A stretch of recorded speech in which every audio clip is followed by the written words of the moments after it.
नमस्कार विद्यार्थी मित्रांनो, बृहन्मुंबई महानगरपालिका व्हर्च्युअल ट्रेनिंग सेंटर मध्ये आपले खूप खूप स्वागत। कोविड-19च्या या सद्यस्थितीत आपल्या शाळा बंद असल्या तरी आपले ऑनलाईन शिक्षण चालूच आहे आणि गेले वर्षभर आपण हा ऑनलाईन अभ्यास करत आहोत।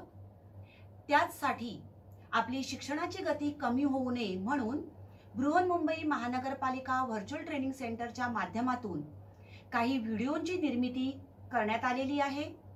मी निलिमा कदम, आपली व्हर्च्युअल शिक्षिका। आजचा घटक आपण बघणार आहोत इयत्ता 10वी विज्ञान आणि तंत्रज्ञान भाग 2 पेशी विज्ञान व जैव तंत्रज्ञान सेल बायोलॉजी अँड बायोटेक्नॉलॉजी। पेशी विज्ञान आणि जैव तंत्रज्ञान यामध्ये मागील भागामध्ये आपण काय अभ्यासलेले आहे त्याचा थोडक्यात आढावा घेऊ। जैव तंत्रज्ञानाच्या सहाय्याने आरोग्य आणि शेती या क्षेत्रात प्रामुख्याने आमूलाग्र बदल घडवून आणलेले आहेत। आरोग्याच्या क्षेत्रामध्ये अगदी गुणसूत्रांच्या किंवा जनुकांच्या रचनेमध्ये सुद्धा या जैव तंत्रज्ञानाच्या सहाय्याने उपचार करणं आज शक्य झालेलं आहे। गुणसूत्रांच्या किंवा कुठल्याही जनुकांच्या रचनेत बदल झाल्यास विविध प्रकारच्या व्याधी आणि विकार आपल्याला होत असतात। यालाच जनुकीय आजार असे म्हणतात। क्लोनिंग म्हणजे एखादी पेशी किंवा अवयव किंवा संपूर्ण शरीराची हुबेहूब प्रतिकृती तयार करणे। आज जैव तंत्रज्ञानाच्या सहाय्याने क्लोनिंगच्या मदतीने अगदी मेंढी म्हणजे एक सजीव तयार करण्यात आलेला आहे। त्याचबरोबर जैव तंत्रज्ञानाच्या सहाय्याने सांडपाण्यातील सेंद्रिय द्रव्याचे ऑक्सिडीकरण करून असे प्रक्रिया केलेले सांडपाणी नद्यांमध्ये सोडले जाते आणि त्यामुळे नद्यांमधील जलचरांचं संरक्षण केलं जातं। त्याचबरोबर कंपोस्ट खत निर्मितीमध्येही सूक्ष्म जीवाणूंचा वापर केला जातो। नवीन जैवतंत्र पद्धतीमध्ये अशा प्रकारे उपाययोजना, जैव कीटकनाशके, जैव खते, जैव संवेदके इत्यादींचा समावेश होतो। आपण थोडक्यात याची आता माहिती घेणार आहोत। तर जैव उपाययोजना म्हणजे काय? तर जैव उपाययोजना म्हणजेच फायटो रेमिडिएशन। आता फायटो रेमिडिएशन म्हणजे काय? तर बघा, फायटो म्हणजेच वनस्पती आणि रेमिडिएशन म्हणजेच उपचार करणे, दुरुस्त करणे किंवा पुनर्प्राप्ती असं आपण याला म्हणू शकतो। अलीकडे आपण जर बघितलं तर शेती या विषयामध्ये किंवा शेती या घटकामध्ये जैव तंत्रज्ञानाच्या सहाय्याने जी प्रगती घडून आलेली आहे त्याबरोबरच प्रदूषण ही एक महत्त्वाची पर्यावरणीय समस्या निर्माण होऊ लागलेली आहे। कारण शेतीमधून लोकसंख्या वाढीच्या दृष्टीने जास्तीत जास्त उत्पन्न मिळण्यासाठी कीटकनाशके, खते, रासायनिक खते यांचा मोठ्या प्रमाणावर वापर केला जातो आणि त्यातूनच निर्माण होणारं प्रदूषण।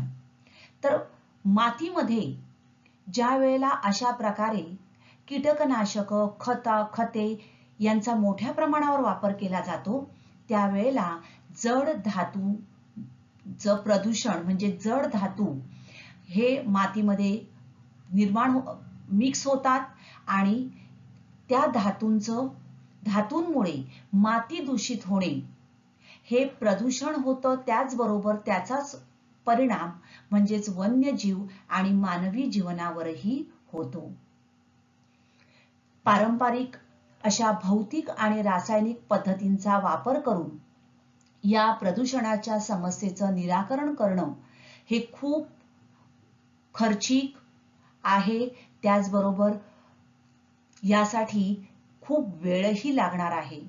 परंतु फायटो रिमेडिएशन या पद्धतीने मातीतून हे जड धातू आपण सहजपणे काढू शकतो.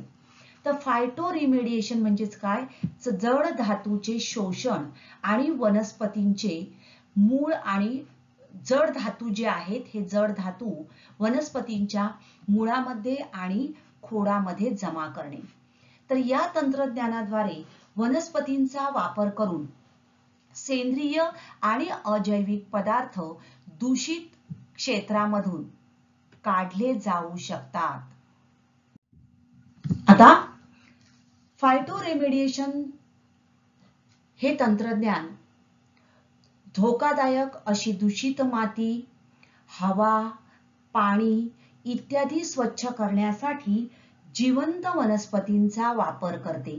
बघा, वनस्पतींच्या मार्फत, जसं सांगितलं मी, फायटो म्हणजे काय? तर वनस्पती, आणि या वनस्पतींचा वापर करून आपण माती, हवा, पाणी यांचं जे काही दूषित गोष्टी त्यामध्ये आहेत त्या नाहीशा करू शकतो. या चित्रात तुम्हाला दिसतंय बघा, वेगवेगळ्या याच्यामध्ये दूषित घटक जे आहेत, हे तंत्रज्ञान जे आहे या वातावरणामध्ये जे काही दूषित पदार्थ येतात ते कमी करण्यासाठी या वनस्पतींचा वापर केला जातो. तर यामध्ये प्रामुख्याने कोणकोणत्या क्रिया येतात? तर फायटोस्टॅबिलायझेशन या ठिकाणी दिसतंय तुम्हाला बघा. फायटोस्टॅबिलायझेशन म्हणजे या ठिकाणी मातीमध्ये, तर मातीमध्ये ज्या काही दूषित घटक असतील तर त्या बाजूला काढण्यासाठी किंवा त्या ठिकाणी स्टेबल करण्यासाठी यांचा, या वनस्पतींचा उपयोग केला जातो. म्हणजे वनस्पतींची मुळं त्यांना स्टॅबिलाइज करतात, त्यांना राखून ठेवतात. त्यानंतर फायटोग्रेडेशन, या ठिकाणी सेंद्रिय दूषित घटक जे आहेत, हे जे हानिकारक पदार्थ असतील त्यांची तीव्रता कमी करण्यासाठी हे फायटोडिग्रेडेशनचा सहाय्याने त्याचा उपयोग केला जातो. त्यानंतर फायटोव्होलेटायझेशन, यामध्ये दूषित पदार्थ वनस्पतींच्या आत एका वायुरूप अवस्थेमध्ये रूपांतरित होतात आणि मग ते बाष्पीभवन प्रक्रियेद्वारे बाहेर सोडले जातात. आणि फायटो एक्स्ट्रॅक्शन म्हणजेच या ठिकाणी वनस्पती वरील पृष्ठभागामध्ये दूषित पदार्थ साठवून ठेवण्यासाठी यांचा उपयोग केला जातो. तर अशा प्रकारे फायटो रिमेडिएशन तंत्रज्ञानाने माती, हवा आणि पाणी हे स्वच्छ करण्यासाठी जिवंत वनस्पतींचा वापर केला जातो. तर फायटो रिमेडिएशन, त्याचप्रमाणे बायो रिमेडिएशन केलं जातं. म्हणजे समुद्रातून जाणाऱ्या एखाद्या तेलाच्या जहाजाला अपघात झाल्यास जे तेल समुद्राच्या पाण्यात मिसळतं आणि त्यामुळे सागरी जीवसृष्टीवर जो परिणाम होतो तो परिणाम कमी करण्यासाठी काही जीवाणूंचा वापर केला जातो आणि या जीवाणूंच्या सहाय्याने जे हे जीवाणू हे तेल शोषून घेतात आणि त्यामुळे समुद्रातील पाणी जे आहे ते स्वच्छ करण्यासाठी, तेल नाहीसं करण्यासाठी या जीवाणूंचा उपयोग केला जातो. त्यानंतर औद्योगिक सांडपाण्यातून जे काही दूषित घटक बाहेर पडतात तर ते दूषित घटक सूक्ष्मजीवांच्या सहाय्याने त्या पाण्यातील धातू जमा करून अपायकारक धातू नंतर वेगळे करता येऊ शकतात आणि अशा प्रकारे हे धातू वेगळे केल्याने पाण्याचे प्रदूषण कमी होण्यास मदत होते. आता जैव उपाययोजनेची काही उदाहरणे बघा. सुडोमोनास हे जीवाणू जे आहेत हे प्रदूषित पाणी आणि जमीन यातील हायड्रोकार्बन आणि तेलासारखी प्रदूषके वेगळी करण्यासाठी उपयोगी ठरतात. तर हे जीवाणू आहेत, हे पाणी आणि जमीन यातील तेलासारखी तसंच हायड्रोकार्बन सारखी प्रदूषक जी आहेत ती वेगळी करण्यासाठी उपयोगी ठरतात. त्यानंतर टेरिस व्हिटाटा ही नेचे जातीतील एक वनस्पती आहे. ही वनस्पती जमिनीमध्ये असणारं आर्सेनिक हा धातू जो आहे, हा विषारी एक धातू आहे, हा आर्सेनिक धातू शोषून घेण्यास मदत करते. त्यानंतर मोहरी.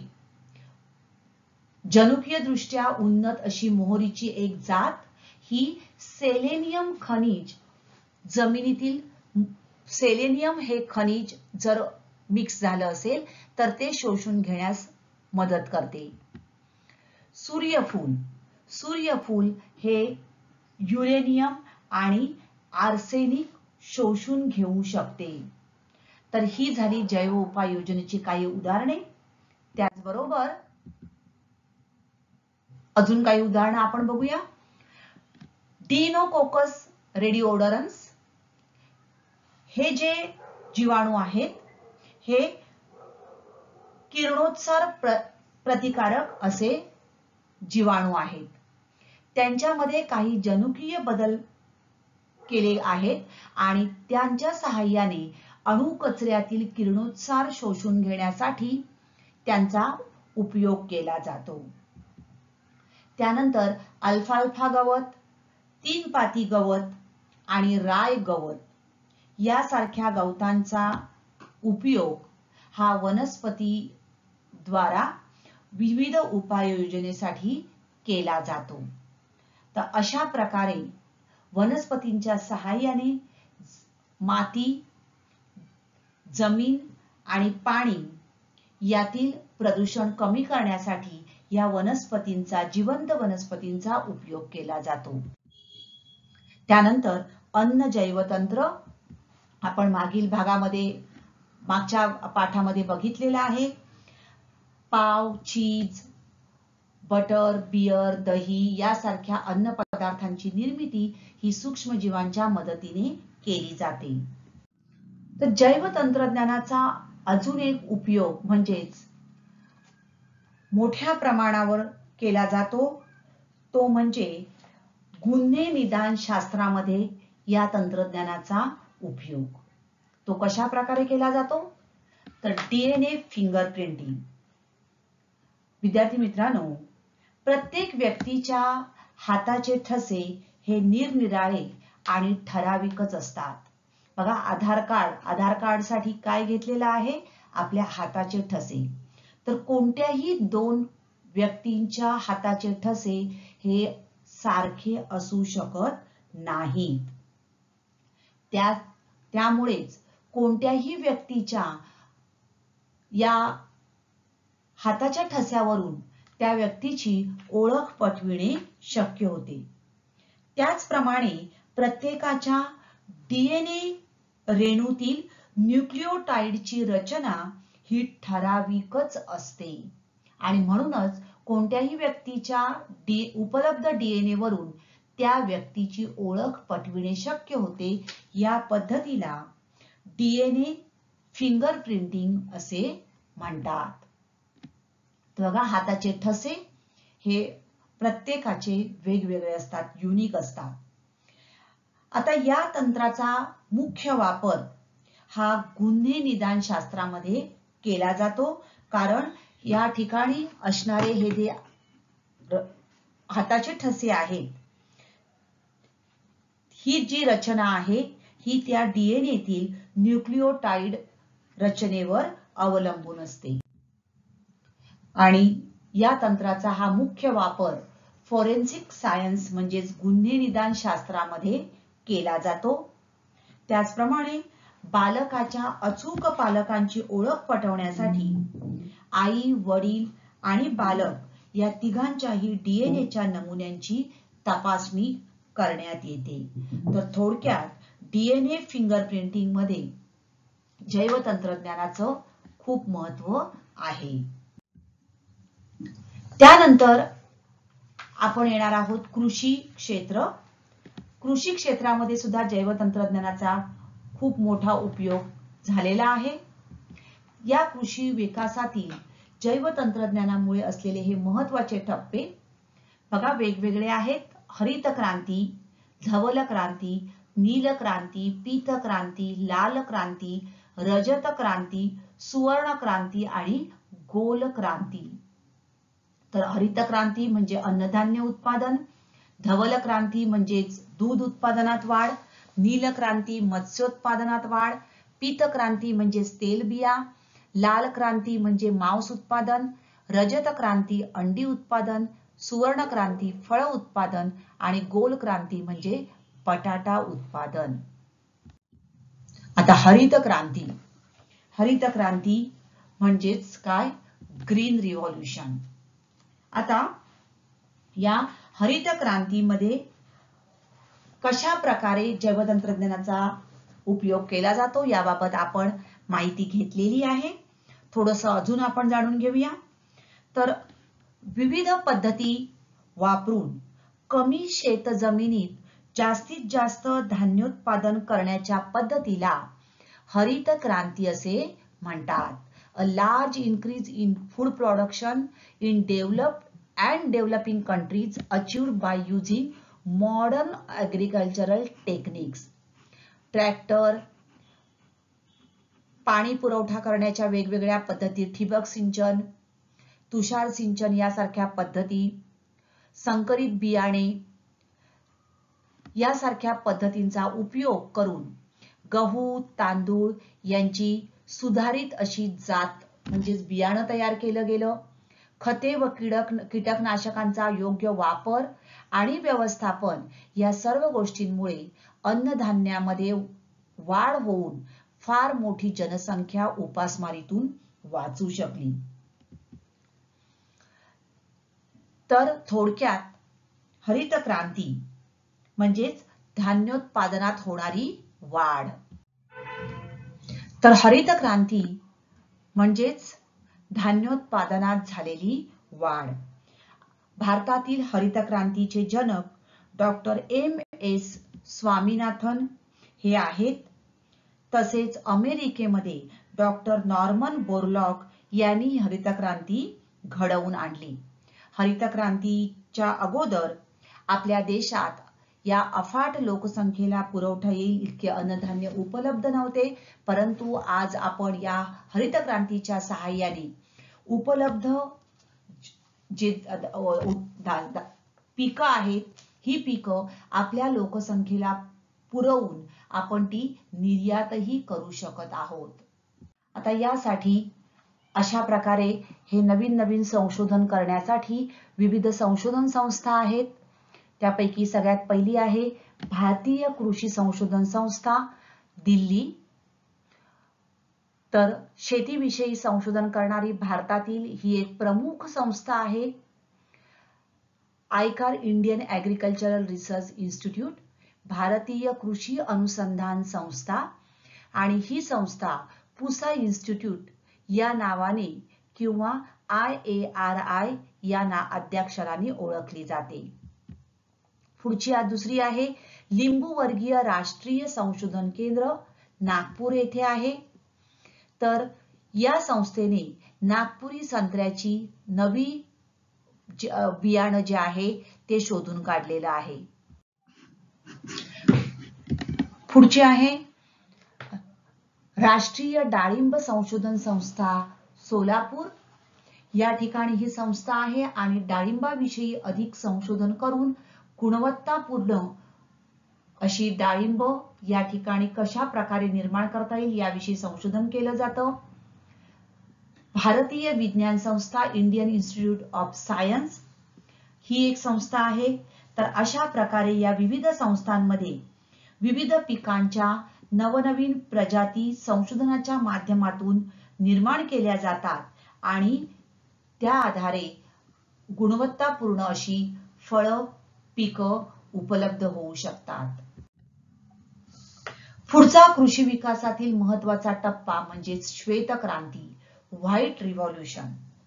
आता व्हाईट रिव्होल्यूशन म्हणजेच काय?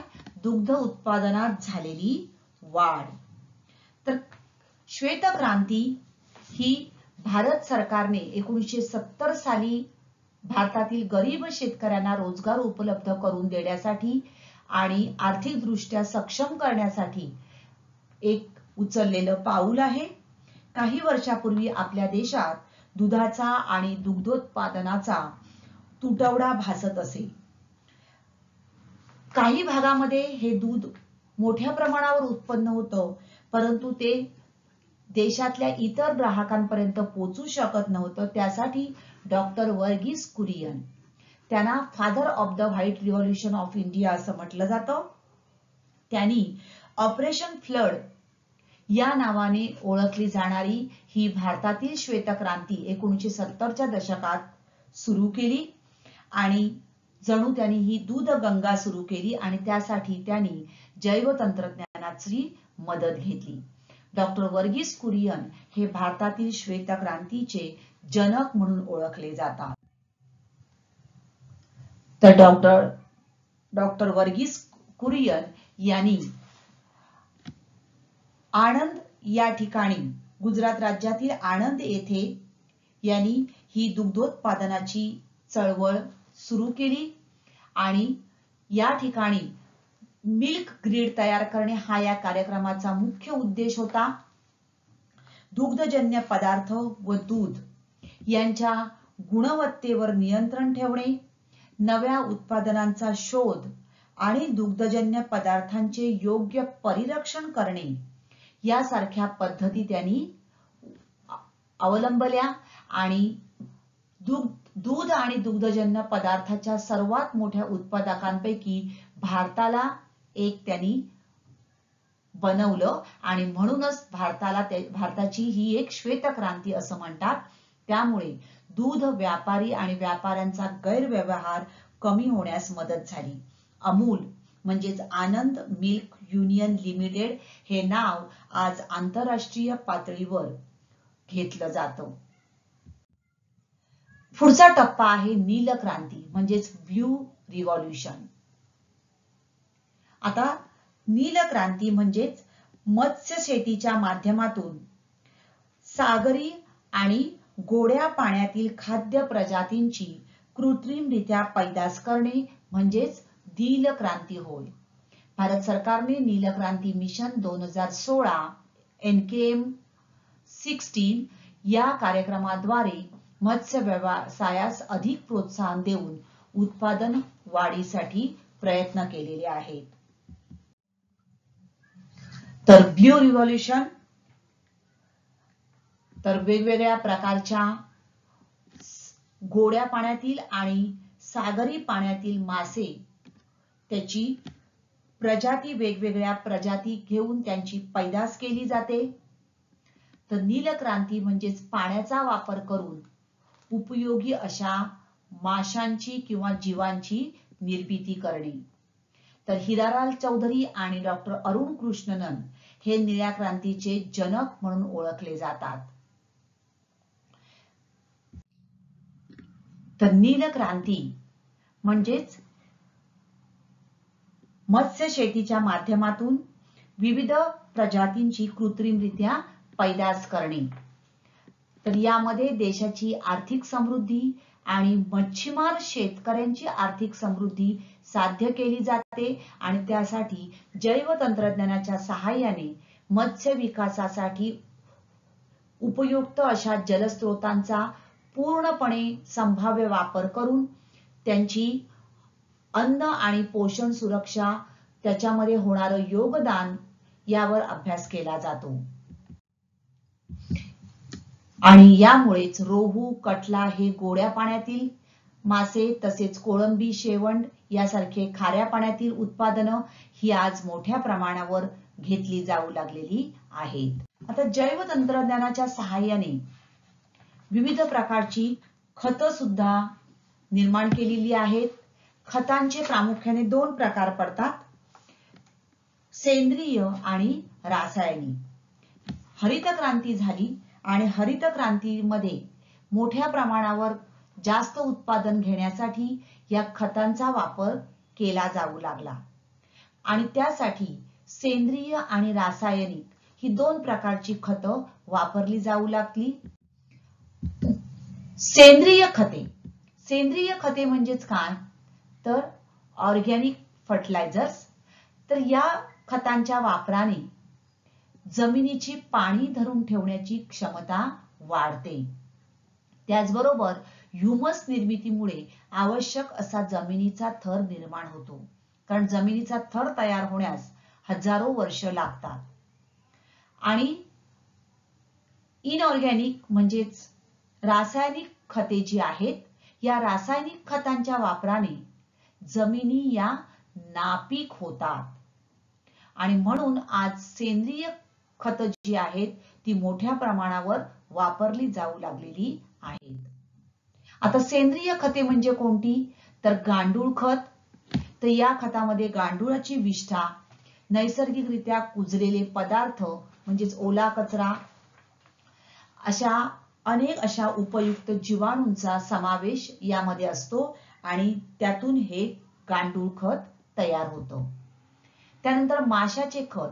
समुद्रकिनारी वाया गेलेले जे मासे आहेत त्यांच्या अवशेषांपासून जे खत तयार होते त्यामध्ये मोठ्या प्रमाणावर स्फुरद आणि पोटॅश, नत्र यांचे प्रमाण मोठ्या प्रमाणावर असते. त्यानंतर खाटीक खाण्याचे खत. जनावरांचं रक्त किंवा जनावरांचे काही अवशेष आहेत त्यापासून जे खत बनवलं जातं त्याला खाटीक खाण्याचे खत म्हणतात. याच्यामध्ये सुद्धा नत्र आणि स्फुरद चांगल्या प्रमाणात असते.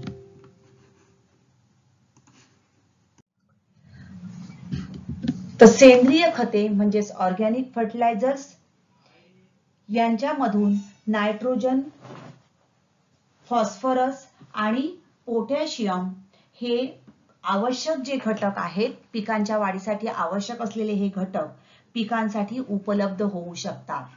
तर बघा, हे आहेत ऑर्गॅनिक फर्टिलायझर्स. राख, हाडांपासून तयार केलेलं खत, वर्मी कंपोस्ट, कंपोस्ट, कुक्कुटपालनातून पोल्ट्री लिटर, मॅन्युअर या सगळ्यातून ही खतं तयार होतात. त्यामुळे नायट्रोजन, फॉस्फरस आणि पोटॅशियम. तर नायट्रोजन ग्रीन्स अप प्लांट्स, प्रथिनं पुरवतात. Phosphorus reaches down to the roots and help produce blooms. मुळांना फॉस्फरसमुळे त्यांचं पोषण होतं आणि पोटॅशियम जे आहे हे झाडाच्या पूर्ण वाढीसाठी उपयुक्त ठरतं. कीटकनाशके, इन्सेक्टिसाइड्स किंवा कीडनाशके. तर कीटकनाशके ही कीटकांवर नियंत्रण ठेवण्यासाठी वापरली जाणारी रसायने आहेत. वनस्पती आणि पिकांची नैसर्गिक रोगप्रतिकार शक्ती किंवा रोगाचा होणारा प्रादुर्भाव टाळू शकण्यासाठी यांचा उपयोग केला जातो. तर डीडीटी, त्यानंतर मेलॅथिऑन, क्लोरोपायरिफॉस अशी ही कीटकनाशक जी आहेत ही मात्र वनस्पतींसाठी तसंच प्राण्यांसाठी आणि मानवी आरोग्यासाठी सुद्धा घातक ठरू लागलेली आहेत. आणि त्यासाठी आपण आता परत कुठे वळत आहोत? तर bio products, green planet bio products. तर थोडक्यात आपल्या वसुंधरेचं रक्षण करण्यासाठी आपल्याला पुन्हा बायो प्रॉडक्ट्स म्हणजेच जैव उत्पादनाकडे वळणं भाग आहे. तर कीटकनाशके ही कीटकांना मारण्यासाठी होणारं नुकसान कमी करण्यासाठी तयार केली जातात. परंतु काही वेळेला या कीटकनाशकांमुळे मज्जासंस्थेत व्यत्यय येणे, वेगवेगळे विकार होणे यासारखे आजार, विकार संभवतात आणि म्हणून आज पुन्हा आपण या बायो प्रॉडक्ट्सकडे, जैव खतांकडे किंवा जैव प्रॉडक्ट्स जे आहेत, जैव उत्पादनं जी आहेत त्यांच्याकडे वळू लागलेलो आहोत. आणि म्हणूनच आज आपण सेंद्रिय शेतीकडे वळत चाललेलो आहोत. तर सेंद्रिय शेती म्हणजेच ऑर्गॅनिक फार्मिंग. आज आपण ऑर्गॅनिक प्रॉडक्ट्सच्या मागणीचा जास्त आग्रह धरतो, ऑर्गॅनिक प्रॉडक्ट्सचा उपयोग करतो. त्याची मागणी आज दिवसेंदिवस वाढत आहे. तर सेंद्रिय शेती म्हणजेच काय? तर नैसर्गिक पदार्थ वापरून केलेली शेती होय. आणि यात वनस्पती व प्राणी यांच्यापासून मिळणाऱ्या खतांचा मोठ्या प्रमाणावर वापर केला जातो. यामध्ये प्रामुख्याने रासायनिक खतांचा आणि रासायनिक कीटकनाशकांचा पूर्णपणे प्रतिबंध करून कसदार अशा देशी वाणांच्या वापराने नैसर्गिक समतोल राखून पर्यावरणपूरक शेती केली जाते. यामुळे जमिनीतील पोषक तत्वे टिकून राहण्यास मदत होते, तसंच शेतीमध्ये उगवलेलं धान्य हे कसदार असते, चवीलाही ते उत्तम असते. तर सेंद्रिय शेती म्हणजेच ऑर्गॅनिक फार्मिंग. पुढचा आहे मधुमक्षिका पालन, एपिकल्चर. आता एपिकल्चर हा शब्द API या लॅटिन शब्दापासून तयार झालेला आहे.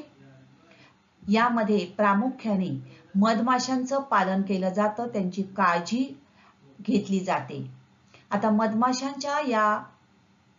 मधमाशांच्या पोळ्यापासून आपल्याला मध मिळतं, त्याचबरोबर मोठ्या प्रमाणावर मेण सुद्धा मिळू शकतं.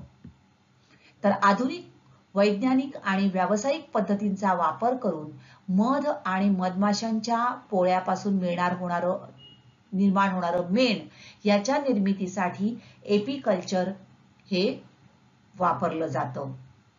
औषधी वनस्पतींची लागवड. आपल्या भारतात मोठ्या प्रमाणावर जैवविविधता आढळून येते आणि प्राचीन काळापासून या वनस्पतींचा, या जैवविविधतेचा वापर आपण करत आलेलो आहोत. अगदी आयुर्वेदामध्ये विविध प्रकारच्या वनस्पतींपासून तयार केलेले काढे, मुळं, पाने, फांद्या या प्रत्येक झाडाच्या अवयवापासून तयार केलेली वेगवेगळी औषधं याचा वापर वेगवेगळ्या आजारांवर केला जातो. तर विविध प्रजातींचे संवर्धन करण्यासाठी आणि उद्योगाला दर्जेदार कच्चा माल पुरवठा व्हावा यासाठी जमिनीवर अनेक औषधी वनस्पतींची लागवड करणं आवश्यक आहे. आणि अशाच प्रकारे आज जैवतंत्रज्ञानाच्या सहाय्याने औषधी वनस्पतींची लागवड करून या वनस्पतींच्या प्रजातींचं संवर्धन आपण यशस्वीपणे करू शकलेलो आहोत. तर बघा, या वेगवेगळ्या औषधी वनस्पती. तर नैसर्गिक साधनांचा वापर करून रोगमुक्त करणारा असा आयुर्वेदाचा वारसा आपल्या भारताकडे आहे. भारतात औषधी वनस्पतींच्या सुमारे 2000 एवढ्या जाती आढळतात आणि त्यापासून मिळणारे घटक मोठ्या प्रमाणावर निर्यात केले जातात. या आहेत वेगवेगळ्या औषधी वनस्पती: ज्येष्ठीमध, अश्वगंध, हळद, आलं, गुळवेल, एरंड, काळे चिराईत, ओवा, पुदिना, एरंड, चंदन, एक्सेट्रा एक्सेट्रा. तर या सगळ्या औषधी वनस्पतींच्या प्रत्येक अवयवाचा आज आयुर्वेदामध्ये उपयोग केला जातो. फळ प्रक्रिया उद्योग.